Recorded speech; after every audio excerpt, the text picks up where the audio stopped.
Hello everyone, a terrific Tuesday.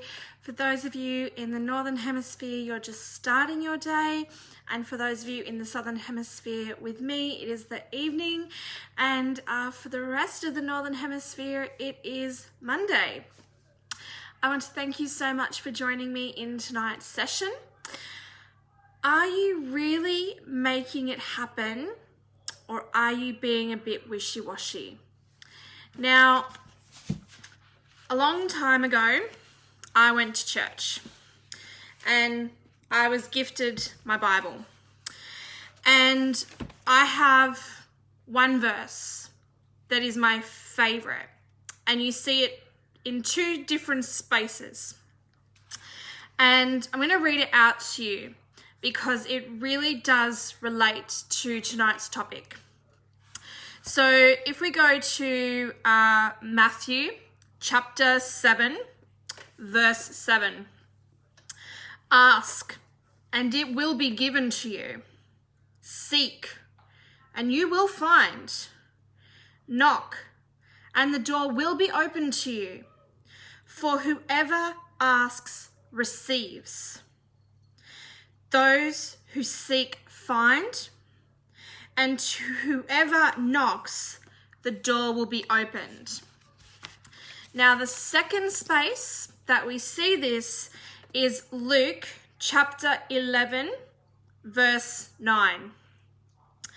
Ask, and it will be given to you.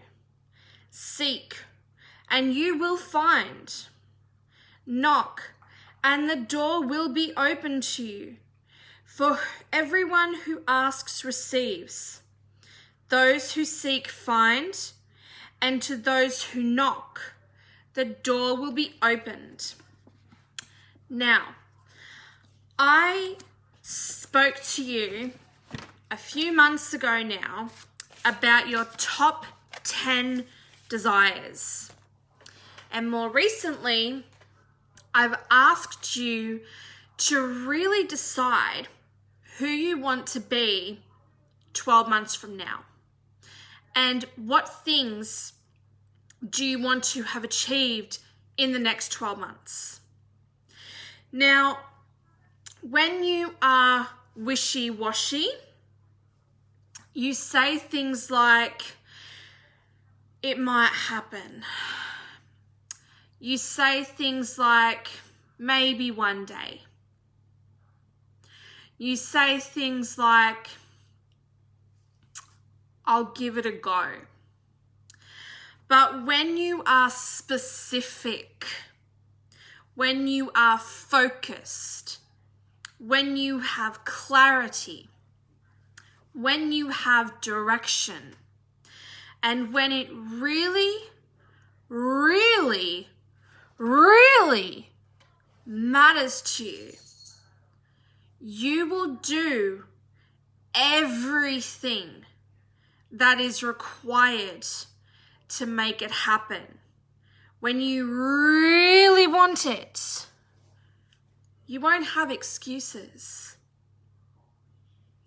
Nothing will get in your way. And anything that tries to, you'll knock over easily. Now, how do you go from being wishy-washy about what you want to being really gung-ho about what you want? You have to truly want it. I was watching Emily in Paris on Netflix, and one of the girls that Emily befriends is originally from Shanghai. And her father's like some mega rich guy in China, like the king of zippers. And this lady, Mindy, she's a nanny in Paris because her father expected her to go to business school and she dropped out because that wasn't her heart's calling. Her heart's calling is actually a singer. And she kind of got scared off from singing because she went on like China's idol and bombed on Chandelier. So they're in one of the parks of Paris, and Emily's like, sing for me. I won't look. And like Emily's pretending not to look, and Mindy starts singing, and Mindy can sing. And then one of Mindy's friends, I'm not going to give the whole show away because you've got to watch it, but one of Mindy's friends visits her in Paris and takes her somewhere and forces her to be on a stage again and helps her to realize that's her passion, that's her joy, and that is what she needs to be pursuing as a career, as her means of paying the bills and the reason why she gets up and does anything, and is the reason why life is even worth living. So the question is, are you doing the things in life that someone else wants you to do? Or are you actually pursuing things that really make you happy? Are you actually living your life, emptying the tank so that when your time comes, you lived a kick-ass life with no regrets? Or are you being wishy-washy and, maybe it'll happen one day, maybe everything will line up one day, and you end up on your deathbed full of regret? So, as I said a few weeks ago about creating your morning routine and creating your evening routine and living life on your terms. Now, you don't have to be a multi-millionaire to be living life on your terms. You can work a 9-to-5 job, but what you are in control of is the time before you have to be at work, the time when you finish work, and if you work Monday to Friday, you're in control of your weekends. So my question to you is, are you actively pursuing the things that make you happy? Are you getting guitar lessons because you've always wanted to play a musical instrument? Are you learning another language because you've always wanted to be bilingual? Are you writing a book because you've always wanted to be a writer? Are you composing songs because you've always wanted to be a songwriter? The other day, I was listening to a song and I thought I was listening to Pink, but it was actually Kelly Clarkson. However, Pink wrote the song, and that's why I thought it was Pink singing, because it felt like a Pink song. So some songwriters don't actually sing the songs they write. Party in the USA, written by Jessie J, sung by Miley Cyrus. So that might be your heart cry, but are you actively doing what needs to be done? Are you actively practicing pronunciation and enunciation of that other language's words? Are you actively practicing your chords and your notes? Are you actively writing? Are you actively like sitting down at a laptop or sitting with a pen and paper? Are you actively bringing something to life? Are you actively matching up words with a melody? Are you actively putting lyrics and a melody together to make a song? Or are you just like, yeah, I'd like to learn to play a musical instrument, but do nothing about it? Yeah, it'd be cool to be like bilingual, but not doing anything about it. Yeah, it'd be cool to hear someone sing my song, but not doing anything about it. Yeah, it'd be cool to have, someone read my book, but you're not doing anything about it. That's wishy-washy. You have something on your heart, that you want to give to the world. I've just finished my 4 weeks with Cass, and one of the incredible ladies in the group loves working with crystals. And she's got this beautiful workshop. It's an incredible studio. And she makes functional art. So she'll make crystals and then connect it with something, and it's a functional piece of art. So, you know, the crystals will connect to a light. So you've got like a crystal lamp. And her work is stunning. And that is her heart cry. And she's, you know, getting her business name and getting her website, and she set up her workshop, and she's declaring that she is a creator. She's declaring that that's how she's going to make money. So my question to you is, who do you want to be 12 months from now? And are you actually taking real steps to make it happen? Today, my brother arranged our visa interview for our overseas trip. So we'll have an interview and we will get approved to be able to be in America for 6 months, which means instead of trying to cram everything into 90 days, we'll have the ability to get everything done and not be freaking out that, you know, we've got to leave the country in 90 days. So my brother's a realist, and I don't entertain my brother's ideas because my brother is a realist and my brother is a pessimist. And my brother doesn't entertain my ideas because I'm an optimist and I'm a dreamer. So my brother and I, we agree to disagree. So I'm like, we're getting our visa interview, we're getting approved, we've got 6 weeks, we've got 6 months. We've got 6 months to have fun in America and Canada in 2 years. It's all good, it's happening.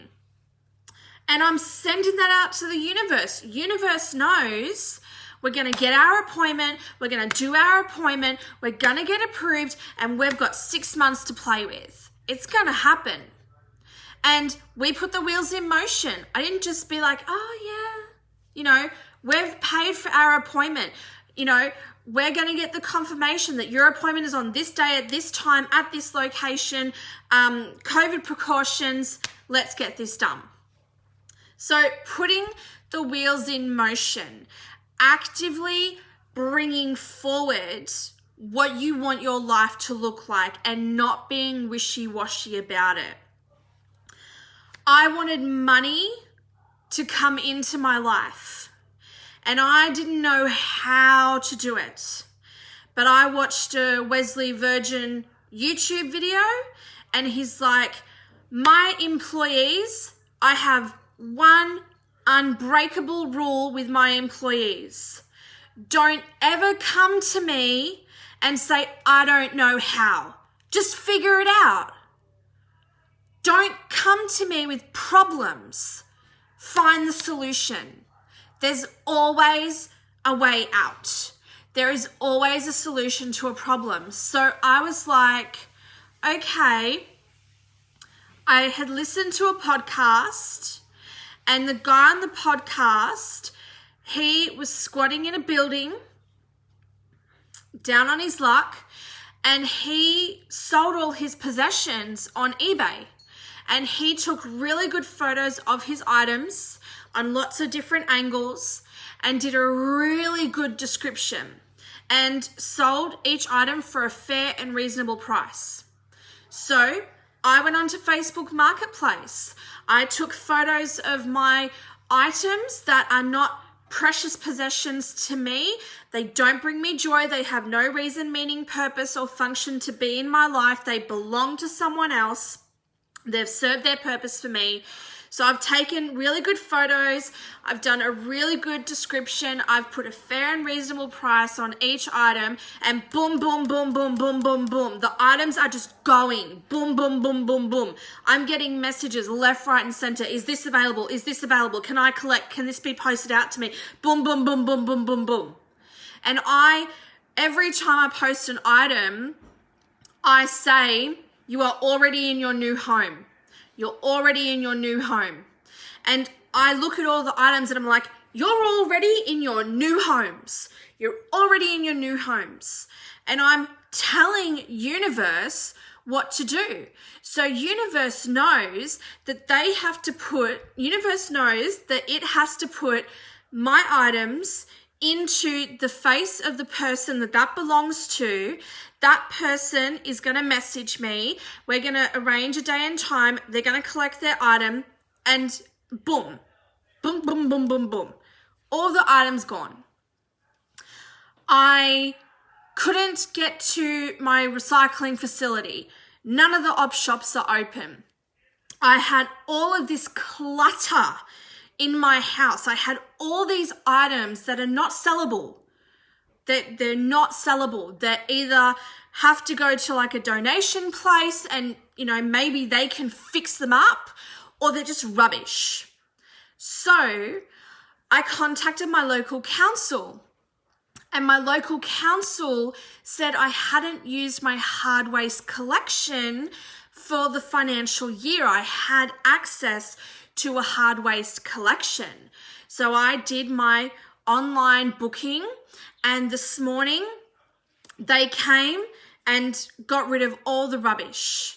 I have no rubbish in my backyard. I have no rubbish in my house, and I feel like the air is different in the house. I feel a different energy in the house. I feel joyful when I open my the door to my backyard, because it's just a beautiful backyard space now. And it was so good doing my walk this morning and walking past my driveway, and all the rubbish is gone. It's all gone. There is a solution. There is a way to make what you want happen. If you want to learn to play a musical instrument, there are thousands of YouTube videos, and there's heaps of musical instructors that I'm sure are doing Zoom call classes. There are thousands of books and audio that you can order through Amazon or Booktopia to learn a second language. There are thousands of foreign films on Netflix that you can practice listening and, learning what they might be saying, and, take the subtitles off and try and figure out what they're saying. There is always a way to make what you want your life to look like happen. But you have to make the decision that you really, really want it. You have to make the decision that you're done with being wishy-washy. You have to make the decision that you want to live your best life. You have to make the decision that you want to be the best version of you. So, what do you want your life to look like 12 months from now? And what needs to happen for you to get there?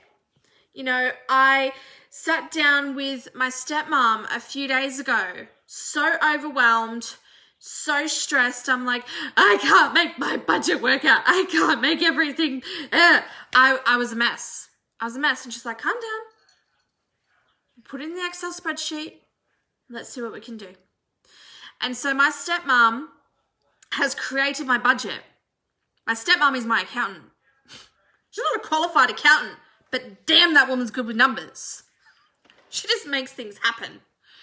So my stepmom has done my budget for me, that this is the amount of money that's coming in, and this is what needs to be in this account to cover all the bills, and then this is what you have to work with for petrol and groceries and, money to play with or save. So I have a budget to work with, and every fortnight I'm going to sit down with my stepmom and reevaluate my budget. You know, what can I put here? What can go here? So I have a structure. And my stepmom's like, how are you feeling? And I'm like, you've given me focus, you've given me clarity, you've given me direction. And now I'm going into the rest of this week and I'm going into the rest of the fortnight feeling so happy, so optimistic, and so positive because I have a clear structure. I know what's coming in. I know what's going out. Hey, Kay. I know what has to be in this account. I know what has to be in that account. And everything has been structured because I love me a routine and structure. So that was one aspect that I got her help with. The other aspect is I love to cook. I absolutely love to cook. But the thought of trying to figure out what to eat drives me bonkers. And I'm like, oh, if I do light and easy, you know, I just have to pick the things. And then I was like, oh, maybe there's a cheaper way that is still really good. So I sat down with my stepmom and I'm like, oh, please, because my stepmom, she does a menu for dinner. On the weekend, she'll do the menu, she'll do the shopping list, she'll go and do the groceries, and then she'll cook and she'll meal prep everything. And then because my stepdad comes home earlier than her, she leaves instructions that, you know, okay, on Monday, I need you to do this when you come home, or I need you to do this when you come home.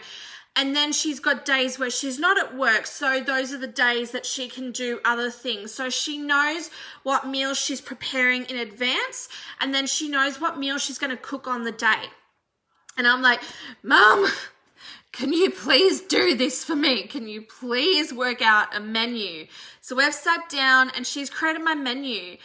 And she was like, that was just an example. Like, she thought we were going to sit down and like nitpick. And I'm like, I really like what you came up with. I'm happy to eat all those things. I really like the sound of that menu. She's like, okay, well, we'll create your shopping list. And she's going to come shopping with me on Friday. And she's going to help me meal prep and portion everything out. So things are going in my fridge, things are going in my freezer.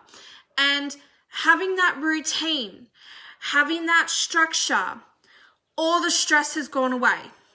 All the overwhelm has gone away. There is nothing wrong with asking for help. It is okay to not be able to do everything. It is okay to not have all the answers, but don't use that as an excuse to not get things done. You don't know what to do? Find someone who does. You don't know the solution to the problem? Find someone who does. You don't have to know everything, but you do have to have the courage to ask for help. You don't have to have all the answers. You just need to know who to go to that has the answers to your questions. I don't know everything. I don't want to know everything. I am more than happy to have people that I tap into. I'm more than happy for an accountant to do my taxes. I'm more than happy for a doctor to take care of my health. I'm more than happy for my stepmom to help me with my budget. I don't want to try and figure out everything for myself. But I'm happy to find the people who know more than me. And it's not always going to be someone older that knows more than you. There are people in this world that get mentored by kids, that get mentored by teenagers, because that child or that teenager is just so receptive to taking in and absorbing whatever knowledge they're choosing to be an expert in. I think one of the richest kids on just reviews toys, you know, gets paid hundreds of thousands of dollars to review toys. Years ago, there was a little girl that her artwork was worth hundreds of thousands of dollars. And I saw it on the news and I'm like, people call that art? But art is in the eyes of the beholder. And that was her passion. So what are you passionate about? Who do you want to be 12 months from now? And what needs to happen? What do you need to do to bring 12 months from now into your reality? Because I would hate for you to have a plan and 12 months from now, nothing happened. Nothing changed. I don't want that for you. I want 12 months from now, I want you to say, Amy, look at all the things I've done. Look at everything I've achieved. I want that for you. I want you to say, Amy, look at everywhere I've been. Look at everything I've achieved. I want you to be able to speak fluently in a second language to me and be like, I don't know what you said, but you sound amazing. Or play a song and I'm like, you're really talented. I don't care what you're passionate about. In the sense of, I'm not going to judge you or criticize you or think that you're silly for wanting to pursue what you're passionate about. If the Wright brothers didn't pursue trying to put a hunk of metal in the air, we would not have aviation.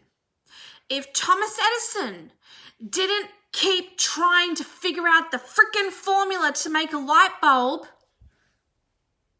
I would not be illuminated in artificial light. How many musicians and music would not be here if people didn't follow their passion? Queen, for God's sakes. Queen was a dentist, an engineer, astrophysicist, and I can't remember what Freddie's qualification was. But imagine what our life without the music of Queen. What would the world be like without the music of Queen? So if someone is telling you that your passions are stupid, if someone is telling you that something that you're interested in pursuing is dumb and won't ever make you money, go and do your research. Go and look at the multi-millionaire companies. Find out where they started from. Would we have Facebook if Mark Zuckerberg stayed in college and didn't try and pursue making all the algorithms and all the formulas and all the coding work? So many incredible, talented people would not be in our lives if they didn't pursue their passions. Oprah Winfrey was in The Color Purple because she sold the book. Every day, she told everyone, you have to read this book. And every day, she would tell people, I'm going to be in this movie. Every day, she would tell people the character that she does play in The Color Purple, I'm that character. And the producer came up to her and said, I want you in my film. Follow your passions. It might take a bit of time for your passion to become a business. But if that's what you're passionate about, pursue it. P.S. I love you. Hilary Swank's character. She keeps changing jobs. She's all over the place. And she's begging for a sign. And something happens and something drops and changes the look of something in her bedroom. I don't want to give the story away. I know P.S. I Love You is, it's been around for a few years, but not everyone's watched P.S. I Love You, so I'm not going to give it away. But the incident that happens in the bedroom for Hilary Swank's character makes her realize that's what she's passionate about. That's what she loves. And she's able to make a business out of it. So ask yourself, go and grab a pen and paper and ask yourself, where do you want to be 12 months from now? What things are you passionate about? What things bring you joy? And start working towards making them happen. They might start off as a market stall on the weekends alongside your full-time job. And then, you might do a party for your friends after work. And then you might find that people are starting to order online, or, you sell out at the markets and you can make a business out of it. And you might find that you go from working full-time to part-time. And then you go from part-time to casual. And then one day, maybe your passion can be your income. But I want you to really start putting the wheels in motion. Really start doing what you need to do to be the best version of yourself. Really start doing what you need to do to live your best life. One of my mentors, Angela Sanchez, had her home beauty business for 8 years. Sold the business. Her and her husband have sold their house. They've bought a caravan and they're caravanning around Australia with their little boy before he starts big kid school. And her husband is a musician, and so money's going to be coming in from the sale of his albums.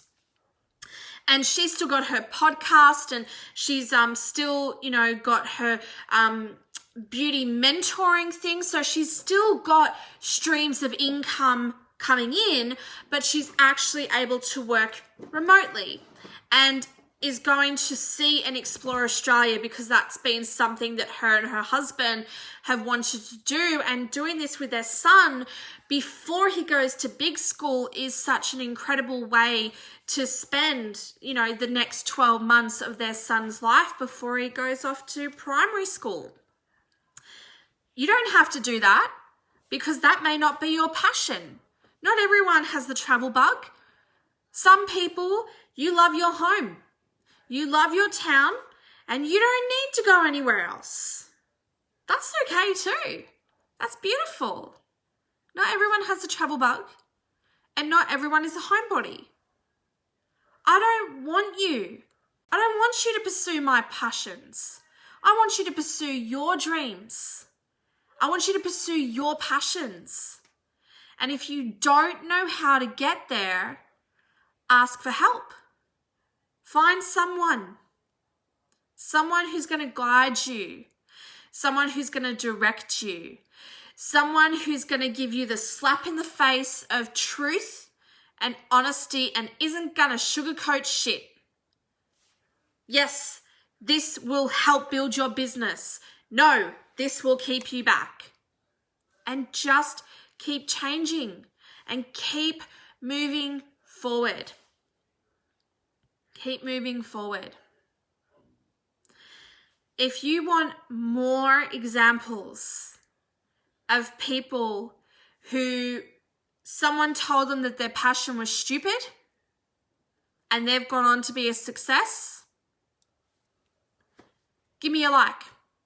message me. If you want proof after proof after proof, if you want evidence after evidence after evidence that someone was told their passion was stupid and they pursued it and they're a success, happy to give you hundreds of examples.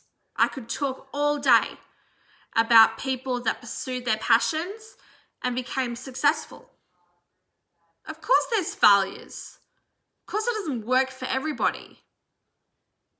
But if you always focus on the negatives, you're never going to get anywhere. Might as well just crawl into a hole and just stop even trying.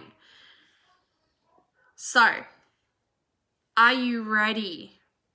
Are you willing and prepared to do what needs to be done to be the best version of yourself and to live your best life?